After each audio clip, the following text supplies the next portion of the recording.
Hola hermanos, ¿cómo están? Vamos a dar inicio al estudio de panorama del Antiguo Testamento del libro de Segunda de Reyes. Y como siempre iniciamos analizando el nombre de Segunda de Reyes, cabe destacar que al igual que el anterior, simplemente esto en la Septuaginta se encuentra como Reyes. Y recordemos que arbitrariamente se dividió este libro en dos partes, Primera y Segunda de Reyes. Antes eran un solo libro y se desconocen las causas por las cuales se hizo esta división. Autor lo tenemos como desconocido y la fecha de su escritura es entre el año 561 a 538 antes de Cristo.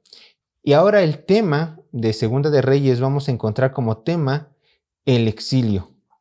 Y el propósito de este libro podemos encontrar que son dos. Primero, seguir la historia del periodo de reino dividido y registrar la toma en cautiverio tanto del reino del norte, o sea, de Israel, como del reino del sur, como de Judá. Y también mostrar que Dios es fiel a su palabra, a juzgar a su pueblo por su desobediencia e idolatría. Recuerden que también las promesas de bendición son de parte de Dios, parte de su inmutabilidad y su fidelidad, pero también estas promesas en donde el Señor va a castigar a los suyos. Recuerden Deuteronomio 28. El Señor le decía, si ustedes me siguen, pueblo de Israel, yo los bendeciré con estas promesas, pero si ustedes me abandonan, que es el caso de esta nación Israel, las 12 tribus que lo dejaron, si ustedes me abandonan, yo los castigaré de esta otra manera. Y la forma en la cual los castigó fue de que los cautivaran ambos reinos, tanto del norte como del sur. Y tenemos como bosquejo de Segunda de Reyes el siguiente. Punto número 1, el ministerio de Eliseo, del capítulo 1 al capítulo 13. Punto número 2, antecedentes y cautiverio de Israel, del capítulo 14 al 17. Y punto número 3, antecedentes y cautiverio de Judá, del capítulo 18 al capítulo 25. Y así entramos ya de lleno a nuestra primera parte del ministerio de Eliseo, del capítulo 1 al 13, y como incisos o su punto tenemos los milagros. ¿De quién? De Eliseo, del capítulo 1 al capítulo 7. Y en el primer capítulo de Primera de Reyes se narra la última parte del ministerio de Elías, al profetizar la muerte de Ocosías, hijo de Acab. Ustedes recuerdan, Acab, el rey malvado, esposo de Jezabel, quien solo pudo reinar 2 años, Ocosías. Este periodo tan corto en el poder se debió a que Ocosías, al caer por una ventana, mandó a mensajeros a consultar al señor de las moscas, también conocido como Baal Bezebú, para preguntarle si el rey se compondría de esta dolencia.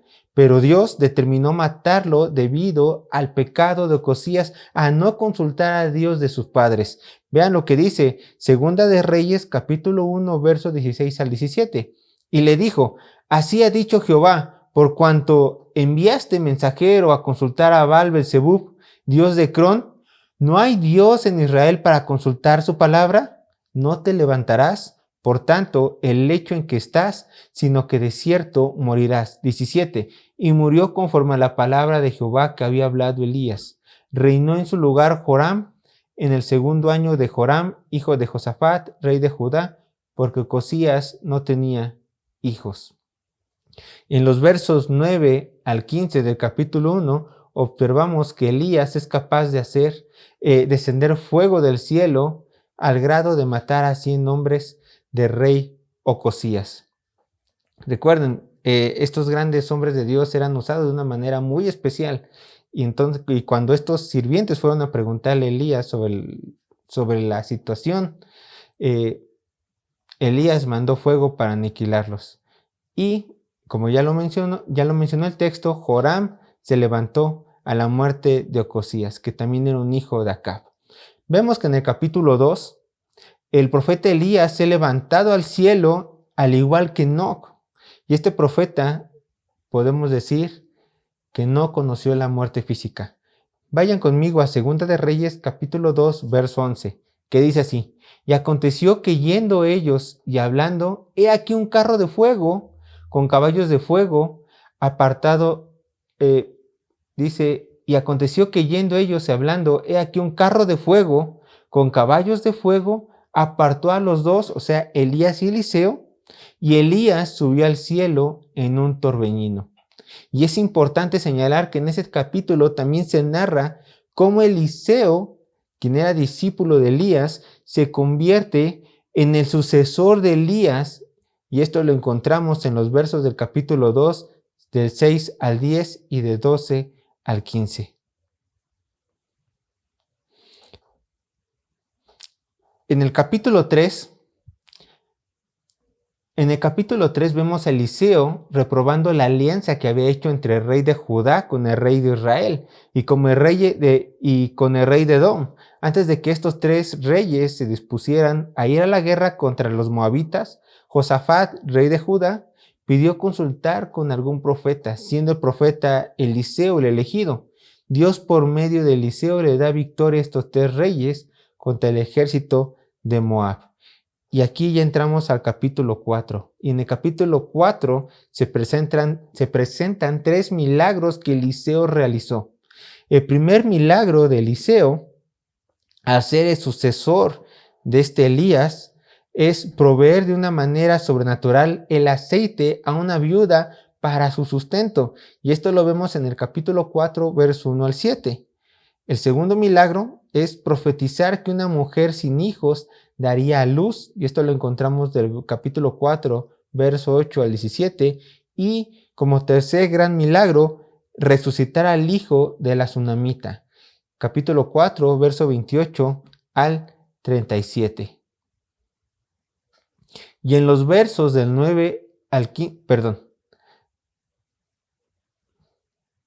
y en el capítulo 5 se menciona a Naamán, un comandante del ejército de Siria que tenía una enfermedad la cual se dice que es lepra. Cuando el comandante se entera de que existía una posibilidad de que él fuera curado, entonces va a ver al profeta Eliseo. Y Naamán, esperando a lo mejor que se comportara Eliseo, este profeta de Dios, como algún mago, un exorcista, un hechicero, haciendo un conjuro o viéndolo mezclar hierbas para que él se sanara, simplemente Eliseo le dijo: ve al río Jordán y lávate allí. Y esto lo encontramos en el capítulo 5, verso 9 al 12. Y para la gloria de Dios y para el beneficio de Naamán pasa la prueba de fe y el Señor se place en curarlo. Esto lo encontramos en el capítulo 5, verso 14 al 16. Pero también se nos narra algo muy importante, que un hombre llamado Gehazi, quien era siervo de Eliseo y probablemente sucesor de este mismo, le pide el dinero y las vestiduras que Eliseo jamás le pidió. Entonces Gehazi es reprendido por esta obra. En el capítulo 6 podemos leer cómo Eliseo hace flotar un hacha de hierro sobre el agua, y también se narra cómo el profeta ciega temporalmente el ejército sirio para que no atacara a Israel. Y esto lo encontramos en 2 de Reyes, capítulo 6, verso 15 al 18, y dice así la palabra de Dios: y se levantó de mañana y salió el que servía al varón de Dios, y aquí el ejército que tenía sitiada la ciudad con gente de a caballo y carros. Entonces su criado le dijo: ah, señor mío, ¿qué haremos? Él le dijo: no tengas miedo, porque más son los que están con nosotros que los que están con ellos. Y oró Eliseo y dijo: te ruego, oh Jehová, que abras sus ojos para que vea. Entonces Jehová abrió los ojos del criado y miró, y aquí que el monte estaba lleno de gente de a caballo y de carros de fuego alrededor de Eliseo. Y luego que los sirios descendieron a él, oró Eliseo a Jehová y dijo: te ruego que hieras con ceguera a esta gente. Y los hirió con ceguera conforme a la petición de Eliseo. En el capítulo 7 vemos cómo Dios hace huir al ejército de los sirios, y esto lo encontramos en el capítulo 7, versos 5 al 7, que tenían situada la ciudad de Samaria. Vean lo que dice 2 de Reyes, capítulo 7, versos 5 al 7. Se levantaron pues al anochecer para ir al campamento de los sirios, y llegando a la entrada del campamento de los sirios, no había allí nadie, porque Jehová había hecho que en el campamento de los sirios se oyese estruendo de carros, ruidos de a caballo y estrépito de gran ejército. Y se dijeron unos a otros: He aquí, el rey de Israel ha tomado a sueldo contra nosotros a los reyes de los heteos y a los reyes de los egipcios, para que vengan contra nosotros. Y así se levantaron, huyeron al anochecer, abandonando sus tiendas, sus caballos, sus asnos y el campamento como estaba, y había huido para salvar sus vidas. Y en estos acontecimientos sobrenaturales, hermanos, podemos fortalecer nosotros nuestra fe y ver cómo Dios, a través de la historia, por medio de acontecimientos imposibles, resuelve estas disputas del pueblo de Israel. Y entonces ustedes dirán: ¿y esto en qué me beneficia? Bueno, que el mismo Dios de Israel es tu Dios, y Él en muchas ocasiones le placirá luchar tus batallas. Vean lo que dice Salmos 37, verso 5. Encomienda a Jehová tu camino y confía en Él, y Él hará. A lo mejor muchas veces nosotros queremos que simplemente Dios, para aniquilar nuestros problemas, haga llover fuego del cielo, pero el Señor solamente te dice: confía en mí, esfuérzate, a lo mejor como se lo dijo a Josué: esfuérzate, sé valiente, y verás que mi mano influirá en esta situación. Y vean lo que dice Lamentaciones, capítulo 3, verso 24 al 26. Mi porción es Jehová, dijo mi alma, por tanto, en Él esperaré. Bueno es Jehová a los que en Él esperan, al alma que le busca. Bueno es esperar en silencio la salvación de Jehová. Muchas veces, hermanos, muchas ocasiones, nosotros simplemente tenemos que esperar en silencio. Esperar la poderosa mano del Señor. Y si el Señor anteriormente le plació ayudar al pueblo de Israel, ruega al Señor para que también Él le plazca ayudarte en la situación en la cual tú estás viviendo, en diferentes pruebas, ya las sientas grandes o pequeñas. Recuerda, todo hijo de Dios necesita a su Padre Celestial. Y ahí tenemos a Cristo, quien murió por nosotros y nos mandó el Espíritu de adopción para que nosotros también pudiéramos ser partícipes de estos grandes privilegios de parte de nuestro Dios. Así nosotros llegamos al inciso B de Reyes de Israel y de Judá, del capítulo 8 al 13. Y en el capítulo 8, Eliseo cumple con otra de las instrucciones que Dios le había dado a Elías y que ya no pudo llevar a cabo, ya que Elías fue arrebatado. Si recordamos, Elías estaba escondiéndose de Jezabel en el monte de Oreb. En este monte el Señor le ordenó al profeta que ungiera a 3 personas: Eliseo, quien fue su sucesor, Hazael y Jehú. Pero solo alcanzó a ungir a Eliseo antes de ser llevado por el Señor. Al ungir a Hazael como rey de Asiria, Eliseo comunica de parte del Señor que él será quien lleve el juicio de Dios a Israel, y lo hará de una manera sanguinaria, por lo que el profeta llora por su propio pueblo. Vean lo que dice Segunda de Reyes, capítulo 8, verso 12 al 13. Y el varón de Dios le miró fijamente y estuvo así hasta hacerlo ruborizarse. Luego lloró el varón de Dios. Entonces le dijo a Hazael: ¿por qué llora mi señor? Y él respondió: porque sé el mal que harás a los hijos de Israel, a sus fortalezas pegarás fuego, a sus jóvenes matarás a espada y estrellarás a sus niños, y abrirán el vientre a sus mujeres que estén encinta. Y Hazael dijo: pues, ¿qué es tu siervo este perro para que haga tan grandes cosas? Y respondió Eliseo: Jehová me ha mostrado que tú serás rey de Siria.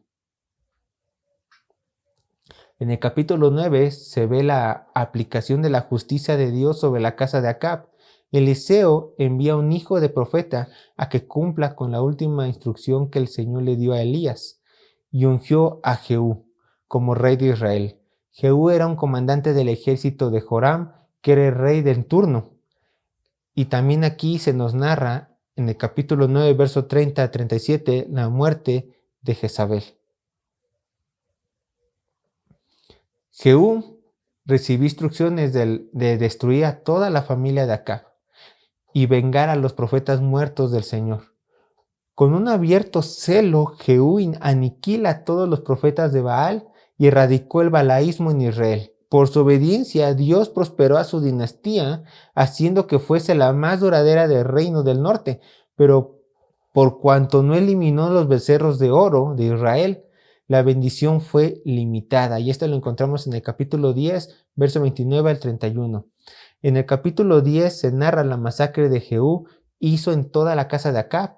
Mandó a degollar a 70 hijos del anterior rey, luego mandó matar a 42 hermanos de Ocosías, rey de Judá, y también mandó asesinar a todos los profetas de Baal y destruir todos los ídolos del templo. Y en los capítulos 11 al 13 se nos habla de otros 4 gobernantes del reino del sur. El primero fue Joram, hijo de Josafat, el rey que había hecho alianza con Acab y había ido a la guerra con él.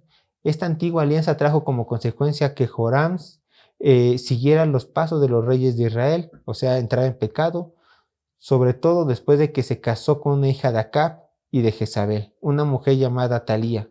Esta mujer fue madre de Ocosías y reinó por 6 años, ya que mató a todos sus nietos con excepción de Joás. Y aquí ya entramos al punto número 2 del bosquejo, antecedentes y cautiverio de Israel, entre los capítulos 14 al 17. Vamos al inciso A, últimos reyes desobedientes, en el capítulo 14, y se nos muestra que el siguiente rey en turno para el reino del norte, o sea, para Israel, fue Jeroboam II, el cual logró hacer prosperar a Israel durante 41 años. Después fue reemplazado por Zacarías y posteriormente por Salom, quien solo duró un mes en el trono.